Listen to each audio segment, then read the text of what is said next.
ಇವತ್ತು ನಾನು ನಿಮಗೆ ಕರಂಗಾಲಿ ವುಡ್ ಅಥವಾ ಕರಂಗಾಲಿ ಮಾಲನ ಹಾಕೊಳ್ಳೋದ್ರಿಂದ ಏನೇನು ಉಪಯೋಗ ಅಂತ ಹೇಳ್ತೀನಿ ನೋಡಿ. ಈ ಕರಂಗಾಲಿ ಅಂದ್ರೆ ಫಸ್ಟ್ ಏನಂತ ತಿಳ್ಕೊಳ್ಳೋಣ. ಕರಂಗಾಲಿ ಅಂತ ಹೇಳಿದ್ರೆ ಅದೊಂದು ಎಬೋನಿ ವುಡ್.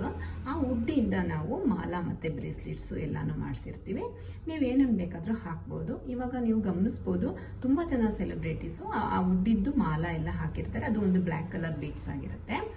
ಅದನ್ನ ನಾವು ಹಾಕೊಳ್ಳೋದ್ರಿಂದ ಫಸ್ಟ್ ನಮಗೆ ಯಾವುದೇ ತರದ ದೃಷ್ಟಿ ಆಗೋದಿಲ್ಲ, ಮತ್ತೆ ನೆಗೆಟಿವ್ ಎನರ್ಜೀಸು ನಮ್ಮ ಹತ್ರ ಬರೋದಿಲ್ಲ. ನಾವು ಯಾವಾಗಲೂ ಪಾಸಿಟಿವ್ನ ಅಟ್ರಾಕ್ಟ್ ಮಾಡ್ತೀವಿ. ಮತ್ತೆ ಸಕ್ಸಸ್, ವೆಲ್ತ್ ಇದನ್ನೆಲ್ಲ ಅಟ್ರಾಕ್ಟ್ ಮಾಡೋದಕ್ಕೆ ಎಬೋನಿ ವುಡ್ ಅಥವಾ ಕರಂಗಾಲಿ ಮಾಲ ನಿಮಗೆ ಸಹಾಯ ಮಾಡುತ್ತೆ.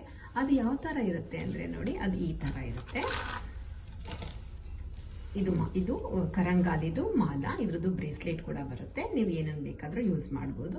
ಇದನ್ನ ತಗೊಂಡು ಬಂದು ಒಂದ್ಸತಿ ನೀವು ಪ್ಲೈನ್ ವಾಟರ್ ಅಲ್ಲಿ ವಾಶ್ ಮಾಡಿ ನಿಮ್ಮ ಮೆಡಿಟೇಷನ್ ಪ್ಲೇಸ್ ಅಲ್ಲಿ ಇಟ್ಕೊಳ್ಳಿ. ಒಂದು ದಿನ ಆದ್ಮೇಲೆ ಅದನ್ನ ಹಾಕೊಳ್ಳಿ. ಇದು ನಿಮ್ಗೆ ಬರೀ ಇಷ್ಟೇ ಅಲ್ಲದೆ ಅಸ್ಟ್ರಾಲಜಿ ಪ್ರಕಾರ ಕೆಲವೊಂದು ದೋಷಗಳನ್ನ ನಿವಾರಣೆ ಮಾಡೋದಕ್ಕೆ ಕೂಡ ಸಹಾಯ ಮಾಡುತ್ತೆ. ಇದೇನಾದ್ರೂ ಬೇಕಾಗಿದ್ರೆ ನಾನು ನಮ್ಮ ಶಾಪ್ ಅಡ್ರೆಸ್ನ ಹಾಕಿದ್ದೀನಿ, ಕಾಂಟ್ಯಾಕ್ಟ್ ಮಾಡಿ. Thank you.